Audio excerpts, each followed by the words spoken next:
Hello बच्चों, मैं तिथि अग्निहोत्री आपका अपने YouTube चैनल पर स्वागत करती हूँ। आशा करती हूँ आप सभी बहुत अच्छे से पढ़ाई कर रहे होंगे और अपनी परीक्षा की तैयारियां कर रहे होंगे। ये बताते हुए खुशी हो रही है कि जितनी भी IMP सीरीज के क्वेश्चंस थे क्लास 10th के लिए, उसमें से मोस्टली पेपर आया हुआ है। तो अब टारगेट है क्लास 9th का। क्लास 9th के हम जितने भी इम्पोर्टेंट क्वेश्चंस हैं उनको पढ़ेंगे। किस तरीके के पुराने प्रश्न पत्रों में क्वेश्चंस आए हुए हैं उनको जानेंगे और किस तरीके की आने की संभावना होती है। चाहे वो ऑब्जेक्टिव हो, चाहे आपके 2 नंबर वाले प्रश्न हो, चाहे 3 नंबर वाले प्रश्न हो, हम सभी को अच्छे से समझेंगे और एक क्विक रिवीजन करेंगे ताकि जो हमारा टारगेट है 100 आउट ऑफ 100 का, वो हम इजीली उसको पकड़ सके, इजीली उसमें अपने नंबर ला सके। तो हमें सिर्फ आज क्लास 9th के उतने क्वेश्चंस करने हैं जितने हम अच्छे से समझ पाए।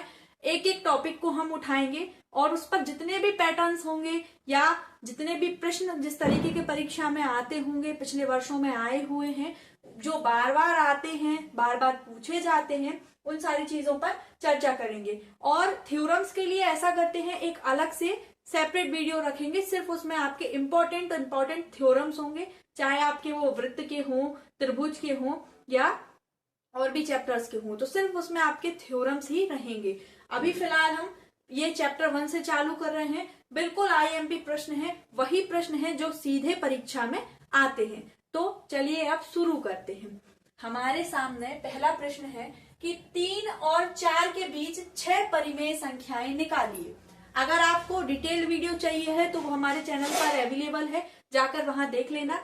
लेकिन यहाँ पर हम चूंकि परीक्षा की दृष्टि से इम्पोर्टेंट क्वेश्चंस की जो सीरीज चला रहे हैं वो हल कर रहे हैं, और दूसरी चीज है ये हमारा क्विक रिवीजन है, तो इसमें हम डिटेल से चीजों को ज्यादा नहीं करेंगे। हाँ, लेकिन ये है कि आपको प्रश्न समझ में आएगा कि परीक्षा में क्या पूछा जाएगा। और डिटेल्ड वीडियो के लिए हमारे चैनल को विजिट करें, चैनल को सब्सक्राइब कर लेना। तो हम यहाँ पे क्या करेंगे, जितने भी महत्वपूर्ण प्रश्न हैं, IMP प्रश्न हैं, बहुत सारी बार आ चुके हैं, रिपीटेड क्वेश्चंस हैं, उनको पढ़ेंगे। और मेरे बनाए हुए भी कुछ इसमें प्रश्न हैं, तो आपको अच्छे से, जितना अच्छे से हो सकेगा समझाने की कोशिश करेंगे और आपको परीक्षा में पूर्ण सहयोग देने की कोशिश करेंगे। यदि किसी को किसी तरीके के और वीडियोस चाहिए हैं मैथ्स में क्लास 9th के एग्जाम के रिलेटेड, तो आप कमेंट बॉक्स में बताइएगा। मैं इसको बिल्कुल पूरे तरीके से, अपने तरीके से 100% देने की कोशिश करूंगी। तो बच्चों, पहला प्रश्न जो है वो है 3 और 4 के बीच 6 परिमेय संख्याएं ज्ञात करना। परिमेय होते हैं रैशनल नंबर्स। रैशनल नंबर मतलब होता है जो संख्याएं हमारी P/Q के रूप में होती हैं, उनको हम बोलते हैं परिमेय या रैशनल नंबर्स। तो इनको बोलते हैं परिमेय संख्याएं, जिसमें कंडीशन क्या होती है बच्चों, Q कभी भी 0 के बराबर नहीं होता है। Q 0 के बराबर क्यों नहीं होता है कि अगर Q 0 हो गया तो ये नंबर जो होगा वो अनंत हो जाता है, इसकी कोई मतलब नहीं रहता है फिर, है ना। तो ये अस्तित्व में नहीं होता है ना, वैलिड नहीं है ये। फिर यदि Q 0 हो गया और वो क्या नहीं होगा, फिर परिमेय नहीं होगा। इसलिए ऐसी संख्याएं जो P/Q के रूप में होती हैं, जिनका कुछ ना कुछ अंश होता है और कुछ ना कुछ हर होता है, न्यूमिनेटर और डिमोनेटर, तो इस तरीके की संख्याओं को हम बोलते हैं परिमेय संख्याएं। ये तो हो गई हमारी परिमेय संख्या की परिभाषा। याद रखना बच्चों, आपसे परिमेय संख्या की परिभाषा भी पूछी जा सकती है 2 नंबर में कि परिमेय संख्याएं क्या होती हैं, उदाहरण दीजिए। तो ऐसी संख्याएं जो P/Q के रूप में होती हैं, भिन्न के रूप में होती हैं, अंश और हर के रूप में होती हैं, उनको हम परिमेय संख्याएं कहते हैं। इनको हम P/Q से व्यक्त करते हैं और इनके उदाहरण, और ये कंडीशन साथ में जरूर लगा देना, जहां Q 0 के बराबर नहीं होता है उनको हम कहते हैं परिमेय संख्याएं। उदाहरण क्या है परिमेय संख्या के, 2/3, 4/5, 6/8, जितनी भी संख्या इस तरीके की है ना। सिर्फ 2 भी हो सकता है क्योंकि इसके बटे में 1 माना जाएगा। इस तरीके की सभी संख्याएं कैसी होती हैं बच्चों, परिमेय संख्याएं। तो हमें यहाँ 3 और 4 के बीच में 6 परिमेय संख्याएं निकालनी है। तो हमें किस किस के बीच में निकालनी है, 3 और 4। हमने आंसर लिखा और क्या लिखा, 3/1, 4/1। बटे में 1 लिखने से कोई फर्क तो पड़ा नहीं। क्यों नहीं पड़ा? क्योंकि 1 का उतना महत्व नहीं होता है। 1 जो है वो किसी भी संख्या में भाग करेगा तो उतनी ही बार भाग जाएगा, है ना। तो क्या करेंगे हम? 3/1, 4/1, है ना। इनके बीच में हमें कितनी संख्याएं निकालनी है? 6। अब ध्यान देने वाली बात ये रहेगी कि हमें जितनी भी संख्याएं निकालने को कहा जा रहा है, कितनी भी हो सकती हैं, वो 5 हो सकती हैं, 6 हो सकती हैं, 8 हो सकती हैं, 7 हो सकती हैं, कुछ भी हो सकती हैं। तो हमें जब भी परिमेय संख्याएं निकालनी हो किन्हीं भी 2 संख्याओं के बीच में, तो हमें क्या करना है? हमें सिर्फ ये देखना है कि हमें कितनी परिमेय संख्याएं निकालनी है। तो यहाँ पे बोर्ड पे हमें दिख रहा है, क्या लिखा है? 6 परिमेय संख्याएं निकालनी है। तो हम क्या करेंगे? 6 + 1 लिखेंगे बराबर 7। 6 में क्या करेंगे? हम 1 जोड़ देंगे। यदि हमसे 5 परिमेय संख्याएं निकालने को कहा जाता तो हम 5 में 1 प्लस करते और 5 और 1 बराबर 6 लिख देते। हमसे 7 परिमेय संख्याएं पूछा जाए तो हम 7 + 1 बराबर 8 लिखेंगे। 8 पूछी जाएंगी तो 8 + 1 बराबर 9 लिखेंगे। और जो आपका 1 जोड़ने पर आया है उसको जिन दोनों के बीच में हमें निकालना है ना, जिन दोनों संख्याओं के बीच में हमें निकालना है उसके अंश और हर में हम गुणा कर देंगे। बस हो गया हमारा खेल। इससे हमारी पूरी परिमेय संख्याएं निकाल आएंगी। तो क्या है, हमें किस किस के बीच में निकालनी है? 3 और 4 के बीच में। ये हमसे क्वेश्चन ने कहा है, हमने भी क्वेश्चन ही लिखा है। क्यों? 3/1 और 4/1। हमने सिर्फ इनके नीचे 1 लगाया है और कुछ नहीं किया है। संख्याएं तो वही है ना, 3 और 4। देखो 3 और 4 ही है, सिर्फ हमने बटे में 1 लिख दिया, इससे कोई फर्क नहीं पड़ता है ना। तो क्या हो गया? 6 + 1 बराबर 7। ये क्यों आया? अब आपका क्वेश्चन होना चाहिए कि ये क्यों आया। इसलिए आया क्योंकि हमसे 6 परिमेय संख्याएं निकालने को कहा गया है। तो हम क्या करते हैं? 6 में 1 जोड़ेंगे तो कितना हो जाएगा बच्चों? 7 हो जाएगा। और ये जो 7 है, ये जो नंबर आया है 1 जोड़ने के बाद, उसका हम इन दोनों में, जिन दोनों के बीच हमें निकालना है, उनके अंश और हर में गुणा करेंगे। तो 3/1 गुणा 7/7। 7 से 7 कटेगा तब भी 1 बन जाएगा। तो क्या करेंगे? हम दोनों में गुणा करेंगे, अंश और हर में, ताकि नंबर पर कोई फर्क ना पड़े। क्या हो जाएगा? ऊपर की संख्या का गुणा ऊपर की संख्या में होता है, नीचे की संख्या का गुणा नीचे की संख्या में होता है। बच्चे यहाँ अक्सर गलती कर देते हैं, वो क्रॉस मल्टीप्लिकेशन, तिर्यक गुणा कर देते हैं, जबकि यहाँ पर तिर्यक गुणा नहीं होगा। क्यों नहीं होगा? क्योंकि इन दोनों की संख्याओं के बीच में क्या लगा है? सीधा सीधा मल्टीप्लाई का साइन लगा है। यदि बराबर का साइन होता तो ये क्रॉस मल्टीप्लिकेशन में चली जाती, तिर्यक गुणा में चली जाती। तो हम क्या करेंगे? 3/1 गुणा 7/7। ऊपर की संख्या का गुणा ऊपर की संख्या में, नीचे की संख्या का गुणा नीचे की संख्या में करेंगे। 3 × 7 = 21, 1 गुणा 7 7, 21/7। उसी तरीके से हम 4/1 में भी 7/7 का गुणा करेंगे। 4/1 गुणा 7/7, 4 × 7 = 28, 7 × 1 = 7, 28/7। तो अब हमारी संख्याएं कौन कौन सी हो गई? वो 21/7 और 28/7। अब प्रश्न आता है, इनको ऐसे क्यों लिखा? तो आप इसको सिर्फ 3 लिखिए या 3/1 लिखिए, या 7 का गुणा करके 21/7 लिखिए, तब भी ये 3 होगी और ये भी 4 होगी, है ना। ये दोनों कैसी है? बराबर है। 7 × 3 = 21। अगर इसका भाग देंगे हम तो तब भी ये 3 बन जाएगी, और इसमें देंगे 7 का भाग तो 4 बन जाएगा। तो बात हुई बराबर, है ना। तो इनके बीच की संख्याएं लिख दो या इनके बीच की, बात हो गई वही। तो हम क्या करेंगे? 21/7 के बाद जो कंटिन्यू आएंगी संख्या उनको लिखेंगे। 22/7, 23/7, 24/7, 25/7, 26/7 और 27/7। और फिर आता है हमारा 28/7, जो हमें इन दोनों के बीच में निकालनी थी। किस किस के बीच में निकालनी थी बच्चों? 21/7 और 28/7 के बीच में। तो हमारी कौन कौन सी संख्याएं हो गई? वो 22/7, 23/7, 24/7, 25/7, 26/7 और 27/7। ये हमारी 6 परिमेय संख्याएं हो गई। किस किस के बीच में? 3 और 4 के बीच में 6 परिमेय संख्याएं। तो परिमेय संख्याओं का रूल्स क्या है कि हम उसको लिखेंगे कैसे, उसके बटे में 1 मानकर 3/1 और 4/1। उसके बाद देखेंगे हमें कितनी परिमेय संख्याएं निकालनी है, 6। तो 6 में हम 1 जोड़ेंगे, बराबर में लिखेंगे 7 और 7 का दिए गई संख्याओं के अंश और हर में गुणा करेंगे। फिर उन दोनों के बीच में जितनी भी संख्याएं हैं आप उनको लिख देंगे इस तरीके से, और वही आपकी उनके बीच की परिमेय संख्याएं हो गई। तो आशा करती हूँ ये प्रश्न परिमेय संख्या का आपको बहुत अच्छे से समझ में आ गया होगा। याद रखना बच्चों, इस तरीके का प्रश्न 100% आपको परीक्षा में देखने को मिलेगा। हो सकता है 3-4 की जगह 5-6 हो जाए, संख्याएं बस चेंज होंगी, लेकिन प्रश्न आपको इसी तरीके का मिलेगा। चलिए अब आगे बढ़ते हैं। चलिए बच्चों अब आगे बढ़ते हैं। दूसरा प्रश्न है हमारे सामने दशमलव प्रसार का। दशमलव प्रसार होता है कि जो संख्या बटे में लिखी है उसका ऊपर की संख्या में भाग देना है। कुछ नहीं होता दशमलव प्रसार शब्द से, ना आप घबराना ना डरना, और ये इंपॉर्टेंट है, याद रखना इस चीज को।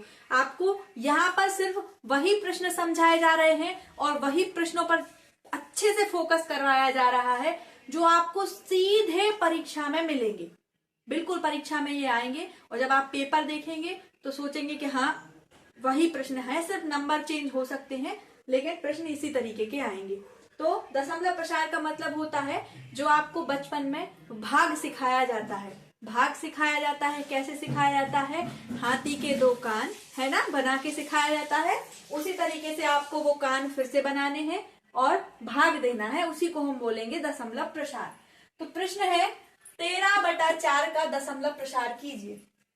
दशमलव प्रसार मतलब क्या होता है, बचपन में सिखाया गया है। पहले अपन को सिखाया जाता है कि भाग की अपन ने एक 0 लिया है ना, फिर जब बड़ी क्लास में आते हैं तो बताते हैं दशमलव ले लो, फिर 0 नहीं लगाना होता है।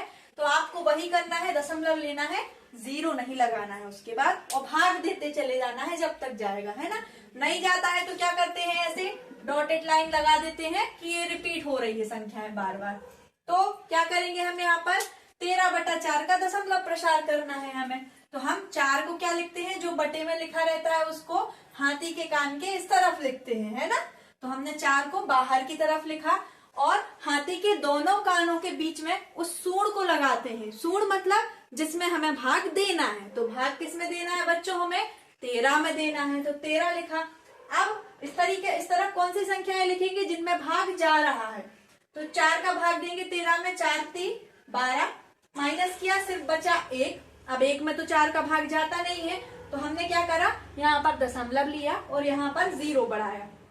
4 दूना 8, फिर 10 में से 8 जाएंगे 2 बचेंगे, फिर हमने 0 लिया, क्यों, क्योंकि हमने दशमलव ऑलरेडी लेके रखा है यहाँ पे। 4 पंचा 20, यहाँ पे 0 0 हो गया। तो हमारे पास क्या आ गया दशमलव प्रसार 13/4 का।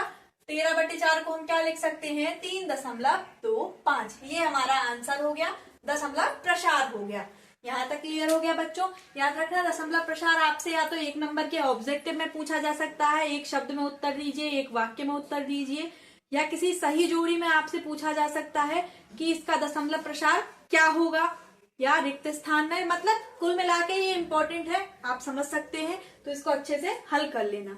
अगला प्रश्न है हमारा 6√5 को 7√5 से गुणा कीजिए। ये हमारा मिक्स क्वेश्चन चल रहा है, जो भी चीजें जितनी इंपॉर्टेंट है हम उनको एक क्रम में करते जा रहे हैं।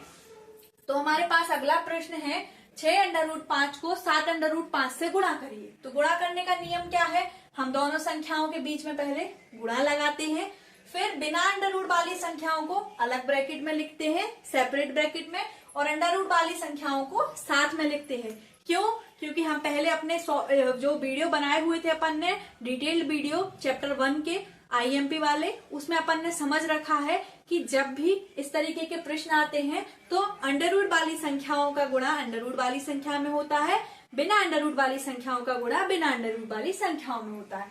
यहाँ पर 6 और 7 है बिना अंडर रूट वाली संख्याएं, इसलिए हमने इनको एक ब्रैकेट में लिखा। अंडर रूट 5 ये है दोनों अंडर रूट वाली संख्याएं, वर्गमूल वाली संख्याएं, तो इनको हमने एक ब्रैकेट में लिखा करनी वाली संख्याओं को। 6 7 होता है 42, 6 का गुणा 7 में करने पे आता है 42। 5 का गुणा 5 में होता है, तो बच्चों क्या आएगा यहाँ पे, आप बिना देखे बताइए क्या आएगा। जब भी दो समान करनी अंडर रूट वाली संख्याएं आपस में मल्टीप्लाई करती हैं तो सिर्फ संख्या बाहर आती है ना। तो √5 जब √5 से गुणा करेगा तो क्या बाहर आएगा बच्चों? सिर्फ और सिर्फ 5। 25 नहीं लिखना है, सिर्फ 5। और 42 गुणा 5 करेंगे तो 210 हो जाएगा। ये हमारा आंसर हो गया। तो बच्चों यहाँ तक आपको क्लियर हो गया होगा कि P/Q के रूप में कैसे लिखना है, दशमलव प्रसार कैसे करना है और इसके बाद करने वाली संख्याओं का गुणा कैसे करना है। चलिए अब आगे बढ़ते हैं। बच्चों अब हम अगले महत्वपूर्ण प्रश्न की तरफ बढ़ते हैं। ये बहुत ही मोस्ट इम्पोर्टेंट प्रश्न है। इस तरीके का प्रश्न बहुत ही आसानी से आप समझ सकते हैं, बिल्कुल इजीली। यदि किसी को इसको समझने में और ज्यादा प्रश्न चाहिए हैं, है ना, तो इसका डिटेल वीडियो सेपरेट डला हुआ है। 1 अंक के बाद दशमलव है, उसको कैसे करना है, 2 अंक के बाद है तो कैसे करना है, और 3 डिजिट के बाद है तो कैसे करना है। तो आप वहां से डिटेल वीडियो से और अच्छे से समझ सकते हैं। यहाँ पर चूंकि हम कर रहे हैं बच्चों एक क्विक रिवीजन, क्योंकि आपका परीक्षा का समय आ गया है बिल्कुल ही नजदीक, है ना। तो तब तक हमारे सारा बुक का एक बार अच्छे से रिवीजन हो जाए, यही हमारी आशा है और उम्मीद है कि आप इसको देख के वीडियोस को 100 में से 100 अंक लाने में सफल हो जाएं। बच्चों प्रश्न है 0.717171 और ऐसा बहुत बार, अनंत बार, बराबर 0.71 पर बार को P/Q के रूप में लिखिए।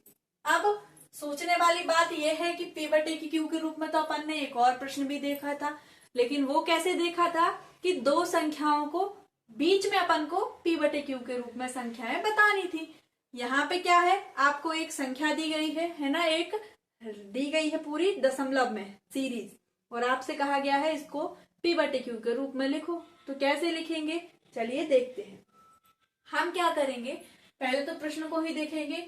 717171 ये कहाँ आ रहा है, दशमलव के बाद में आ रहा है 0.717171 और ये चल रहा है अनंत बार। बराबर में क्या लिखा है, 0.71 पर बार। इसको हम बच्चों बार बोलते हैं। जो 71 के ऊपर लगा है इसको हम बार बोलते हैं। बार क्यों बोलते हैं, क्योंकि ये बार बार आ रहा है। अब इसको ध्यान रखने का तरीका है, जैसे उदाहरण के लिए समझिए, एक उदाहरण है बिल्कुल सरल भाषा में आपको समझाने के लिए। अगर कोई मेहमान बार बार घर पर आता है ना, बार बार घर पर आता है, तो अपन उसको पहचान लेते हैं कि भाई ये इंसान परेशान करके रख दिया है, बार बार घर पर आ रहा है। तो अपन उसका नंबर ब्लॉक करते हैं या उसका फोन उठाना बंद करते हैं या बहाने मारना चालू कर देते हैं कि हम तो भैया घर पे नहीं है और अभी मत आना, बाद में आना। तो अपन ने क्या किया, उसको पहचाना कि बार बार आ रहे हो। कुछ मेहमान होते हैं जो कम आते हैं, है ना, तो अपन उनको बुलाते हैं, हाँ आइए, चाय नाश्ता सारा कुछ रुकने का बोलते हैं। लेकिन जो बार बार आ रहे हैं अपन उनको पहचान लेते हैं, उनको ऊपर एक पहचान चिन्ह छोड़ देते हैं कि ये भाई बार बार आ रहे हैं। तो गणित में बार की पहचान क्या है, उसके ऊपर एक लाइन खींचना। इनने परेशान करके रखा है, ये बहुत बार आ रहे हैं, तो अपन ने क्या किया, 71 के ऊपर बार लगा दिया, है ना, बार का निशान लगा दिया। तो इससे क्लियर हो गया कि 71 जो है वो इस संख्या में बार बार रिपीट हो रहा है दशमलव के बाद में। क्लियर हो गया होगा यहाँ तक। अब हम क्या करते हैं, जो संख्या हमें दी गई है जिसको हमें P/Q के रूप में लिखना है, उसको हम x के बराबर मानेंगे। हमने क्या लिखा, माना x बराबर 0.717171 और ऐसा कई बार हमने क्या लिखा, x के बराबर मान लिया किसको, 0.717171 को x के बराबर माना। अब यदि x के बराबर 0.717171 है तो ये भी x के बराबर होना चाहिए, क्योंकि प्रश्न में तो ये दोनों चीजें भी आपस में बराबर दिखाई गई हैं।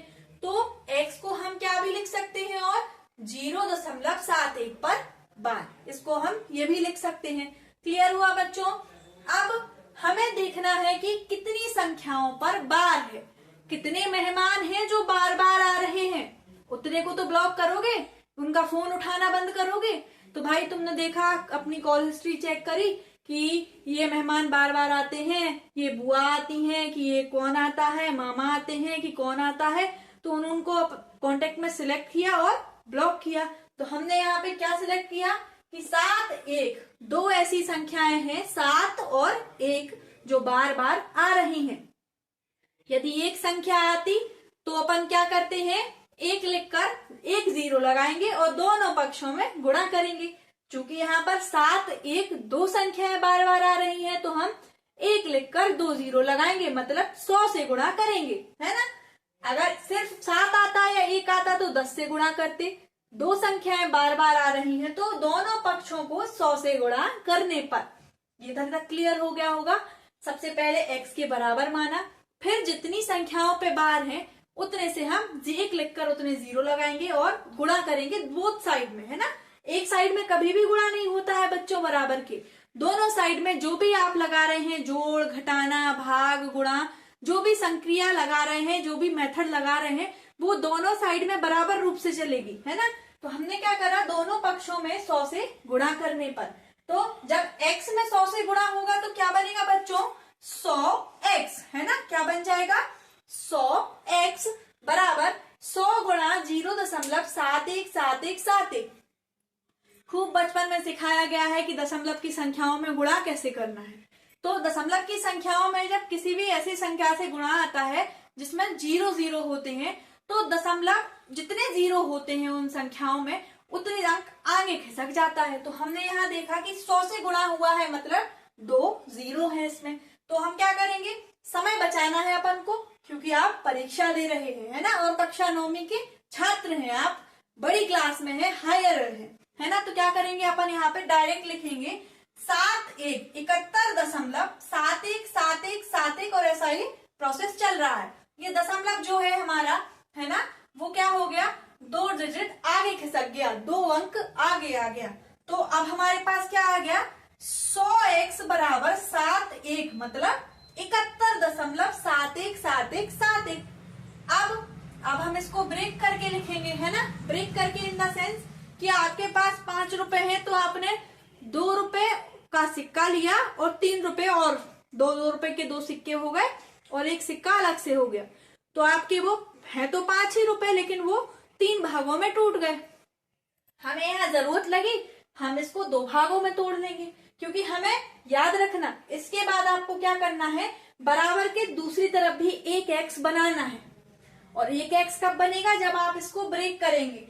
तो 71.7171 को हम क्या लिख सकते हैं, 71 धन 0.717171। इसको वापस जोड़ेंगे तो वापस से ये 71.7171 बन जाएगा। हमने क्या करा, 71 प्लस 0.717171 इसको लिख दिया। अब क्या प्राप्त हो गया हमें, 100x बराबर 71 धन 0.717171। यहाँ तक बहुत अच्छे से समझ में आ गया होगा बारीकी से। अब 100x बराबर हम क्या लिखेंगे, 71 तो लिखना ही है हमें, तो हमने लिखा 71 धन, इसको x क्यों लिखा, इसको x इसलिए लिखा क्योंकि हमने यहाँ मान के रखा था कि x बराबर है 0.717171। तो यहाँ पे क्या आ गया, 0.717171। तो हमने इसको क्या लिख दिया बच्चों, x लिख दिया। और अब हमें बराबर के दूसरी तरफ भी x दिख रहा है और इस तरफ भी x दिख रहा है।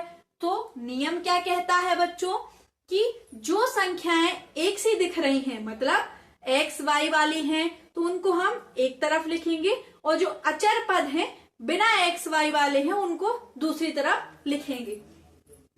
100x के इस तरफ हम क्या ले आएंगे, x ले आएंगे, और साथ में साइन चेंज हो जाएगा। क्यों होगा, क्योंकि बराबर के इस तरफ x जो था वो प्लस का था, धन का था, पॉजिटिव था, और बराबर के दूसरी तरफ आएगा तो नेगेटिव हो जाएगा, नकारात्मक हो जाएगा, ऋण की संख्या हो जाएगी। 100x माइनस x बराबर 71। क्लियर हो गया। 100x में से x जाएगा तो क्या बचेगा बच्चों, 99x। आपके पास 100 रुपए होंगे, 1 रुपए आपने खर्च किया तो 99 रुपए बचेंगे, बराबर में 71। और जब 2 संख्याएं गुणा में हैं और उनको ब्रेक करते हैं तो वो बराबर के दूसरी तरफ जाती हैं तो एक संख्या बटे में पहुंच जाती है। तो x बराबर क्या हो जाएगा बच्चों, 71 बटा 99। ये 99 कहाँ जाएगा, 71 के बटे में चला जाएगा, भाग में चला जाएगा। तो x की वैल्यू क्या आ गई, 71 बटे 99, जो कि हमें P/Q के रूप में संख्या मिल चुकी है। कैसे मिल गई है? 71/99, जहां पर जो Q है वो भी कैसा है बच्चों? 0 के बराबर नहीं है। वो क्या है हमारा Q? 99 है। P की संख्या है 71, Q की संख्या है 99। क्लियर हुआ बच्चों? ये हमारा हो गया एक P/Q के रूप में संख्या को लिखना। जब भी आपके सामने इस तरीके का प्रश्न आता है तो आप उसको इजीली x के बराबर मानेंगे। जितनी संख्याओं पर बार है उसको 1 लिखकर उतने 0 लगाकर दोनों पक्षों में गुणा करेंगे। फिर बराबर की दूसरी तरफ भी x बनाने के लिए इस संख्या को तोड़ेंगे और x का पक्षांतर करेंगे, दूसरी तरफ लेके जाएंगे, उसको घटाएंगे और फिर जो भी संख्या आ रही है 99, 999 या 9, उसको दूसरी तरफ बटे में लिख देंगे और लास्ट में लिखेंगे कि P/Q और Q नहीं है 0 के बराबर। ये हमारा P/Q के रूप में कन्वर्ट हो गया। बच्चों ये बहुत महत्वपूर्ण प्रश्न है, आपको परीक्षा में अवश्य ही मिलेगा, तो इसको बहुत अच्छे से कर लेना और इसका डिटेल्ड वीडियो चाहिए है तो चैनल पे देखना। अब हम अगले प्रश्न की तरफ चलते हैं। महत्वपूर्ण प्रश्नों की ये सीरीज हमें बिल्कुल स्वाहा करनी है ताकि आप पेपर को तोड़ के फोड़ के आए और 100 में से 100 अंक लेके आए। चलिए अब आगे बढ़ते हैं। चलिए बच्चों अब आगे बढ़ते हैं इंपॉर्टेंट प्रश्नों की सीरीज में। अगला प्रश्न है हमारे पास 81 के ऊपर 1/2 की पावर 81 के ऊपर 1/2 को सरल करना है। हमें इसको सॉल्व करना है कि कैसे इसका आंसर हम निकालेंगे। तो हम देख रहे हैं, सबसे पहले तो आप प्रश्न को देखना कि जो इसके ऊपर बटे में पावर लिखी है, क्या आप उसके अंदर ब्रैकेट में जो संख्या लिखी है उसको ऐसे ब्रेक कर सकते हैं कि वो उस पावर में कन्वर्ट हो जाए। तो हमें क्या दिख रहा है यहाँ पे? 81 दिख रहा है ना। तो 81 को हम 9 × 9 लिख सकते हैं, मतलब 9 के ऊपर 2 की पावर लिख सकते हैं बच्चों। तो ये क्या हो जाएगा? 9 के ऊपर 2 की पावर में ब्रेक हो जाएगा और इसके ऊपर होगी 1/2 की पावर। अब फॉर्मूला क्या होता है? a⁴m whole to the power n is equal a⁴m into n। मतलब a के ऊपर जब भी पावर m की होती है, घात n की होती है और पूरे पर n की घात होती है, तो बराबर क्या हो जाता है? a के ऊपर m गुणा n की घात। मतलब जब भी किसी एक संख्या पर अलग अलग 2 घातें दी होती हैं, वो भी ब्रैकेट में, है ना, ब्रैकेट के ऊपर, तो उन घातों का आपस में गुणा हो जाता है। जैसा कि हमें दिख रहा है 81 के ऊपर 1/2 की घात, तो हमने 81 को क्या लिखा? 9 के ऊपर 2 की घात पूरे के ऊपर 1/2 की घात। तो ये हमारा फॉर्मूला बन गया a⁴m और उस पर घात n की। तो क्या हो जाएगा? ये 9 पूरे पर m इंटू n, 2 गुणा 1/2। 2 से 2 कैंसिल हो जाएगा, 9 के ऊपर बचेगी 1 की पावर। तो 9 के ऊपर 1 की पावर मतलब सिर्फ 9 और ये हमारा आंसर हो गया। याद रखना बच्चों, ये इजी क्वेश्चंस है लेकिन परीक्षा में यही आते हैं और बच्चे इनमें ही गलतियां करते हैं। क्यों? क्योंकि उनकी जो बारीकियां होती हैं वो क्लियर नहीं होते हैं, डाउट्स क्लियर नहीं होते हैं। तो फॉर्मूले को अच्छे से देखो, अच्छे से प्रश्न को समझो कि जब भी a के ऊपर घात m की हो और पूरे पर पावर n की हो तो हो जाता है a⁴m इंटू n, घातों का आपस में गुणा हो जाता है। क्लियर हुआ? अगला प्रश्न देखते हैं। 2 के ऊपर 2/3 की घात और 2 के ऊपर 1/5 की घात। ये आपकी एक्सरसाइज का ही प्रश्न है जो हमने उठाया हुआ है आपको समझाने के लिए। इसको हम क्या लिख सकते हैं? a⁴m और a⁴n। मतलब जब भी आधार समान होते हैं और घातें अलग अलग होती हैं तो घातें जुड़ जाती हैं। क्या हो जाता है बच्चों? घातें जुड़ जाती हैं। तो क्या होगा? a⁴m + n। तो हमें क्वेश्चन दिया है 2 के ऊपर 2/3 की पावर और 2 के ऊपर 1/5 की पावर। तो क्या हो जाएगा? 2 के ऊपर 2/3 की पावर धन 1/5 की पावर। तो क्या होगा? 2, 3 और 5 का एलसीएम आया 15। फिर यहाँ पे 10 धन 3, 2 के ऊपर 13/15 की पावर। कितना इजी था बच्चों?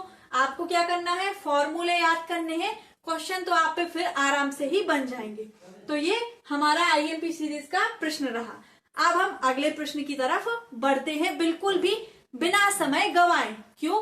क्योंकि ये हमारा सुनहरा अवसर है परीक्षा में 100 में से 100 अंक लाने का। और आईएमपी सीरीज को जल्द से जल्द खत्म करें ताकि आपका परीक्षा के इस स्वर्ण मौके पर बिल्कुल अच्छे आराम से रिवीजन हो जाए। तो बच्चों अब अगले प्रश्न की तरफ बढ़ते हैं। चलिए बच्चों, अपनी आईएमपी सीरीज को कंटिन्यू करते हैं और एक और प्रश्न देखते हैं जो बहुत ही महत्वपूर्ण है। आपके पास एक महत्वपूर्ण प्रश्न परीक्षा में हर वर्ष आता है, जो परिमेयकरण। परिमेयकरण मोस्ट इंपॉर्टेंट चीज है, इसको बिल्कुल आप एक बार समझेंगे और इसको दोबारा आपको समझने की जरूरत नहीं पड़ेगी और आपसे परीक्षा में बहुत आसानी से बन जाएगा। प्रश्न है 1/3 धन under root 2 1/3 plus under root 2 का परिमेयकरण कीजिए। परिमेयकरण मतलब होता है कि जिस भी भिन्न का परिमेयकरण हमें करने को कहा जाता है, मतलब जो भी P बटे Q के रूप में लिखा हुआ है, उसके Q का बीच का चिन्ह बदलकर, चिन्ह परिवर्तित कर अंश और हर में गुणा करके करना होता है। तो 1/3 धन अंडर रूट 2, तो इसका हर क्या है? हर क्या है बच्चों? 3 धन अंडर रूट 2। तो हम इसके अंश और हर में चिन्ह बदल के गुणा करेंगे। 3 ऋण अंडर रूट 2 बटा 3 ऋण अंडर रूट 2, दोनों में अंश और हर में गुणा करेंगे, है ना। ऊपर 1 से गुणा होगा तो 3 ऋण अंडर रूट 2 हो जाएगा, यदि कोई संख्या होती तो उससे गुणा हो जाता। और नीचे 3 धन अंडर रूट 2 और 3 ऋण अंडर रूट 2, इन दोनों का आपस में गुणा होगा। आप चाहें तो इन दोनों को फॉर्मूले में लिख सकते हैं या डायरेक्ट मल्टीप्लाई करना है तो वो भी कर सकते हैं। हमने यहाँ फॉर्मूला लिखा है a minus B A plus B बराबर होता है a square minus B square. ठीक है बच्चों, तो ऊपर क्या लिखा है? 3 ऋण अंडर रूट 2 बटा, ये फॉर्मूला बन गया हमारा a plus B A minus B, क्या बन जाएगा? a टू द पावर 2 मतलब a स्क्वायर 3 की घात 2 ऋण b स्क्वायर मतलब अंडर रूट 2 का वर्ग। क्या हो जाएगा अगला स्टेप हमारा? 3 ऋण अंडर रूट 2 बटा 3 तिरका 9 माइनस अंडर रूट 2 का स्क्वायर होगा तो सिर्फ 2 बचेगा, बराबर 3 ऋण अंडर रूट 2 बटा 7, 9 में से 2 जाएगा 7। यहां से आप चाहें तो ये फॉर्मूला ना लगा के डायरेक्ट मल्टीप्लाई भी कर सकते हैं, उससे फर्क नहीं पड़ेगा। तो परिमेयकरण में क्या करते हैं? नीचे दी गई संख्या का चिन्ह बदलकर अंश और हर में गुणा करते हैं और उसको सिर्फ सॉल्व कर देते हैं। ये हमारा हो गया परिमेयकरण। बच्चों, इसके और अच्छे से वीडियोस देखने हैं तो इसका परिमेयकरण का बिल्कुल प्रॉपर वीडियो बनाया गया है, 2 संख्याओं 3 संख्याओं का, तो वो भी देख सकते हैं आप। चलिए बच्चों, आज आशा करती हूँ आपको इन महत्वपूर्ण प्रश्नों की सीरीज बहुत अच्छी लगी होगी, है ना। तो आप इसको अपने दोस्तों से शेयर कीजिए और खूब लाइक शेयर सब्सक्राइब करिए चैनल को। मिलते हैं अगले वीडियो में और महत्वपूर्ण प्रश्नों के साथ। धन्यवाद।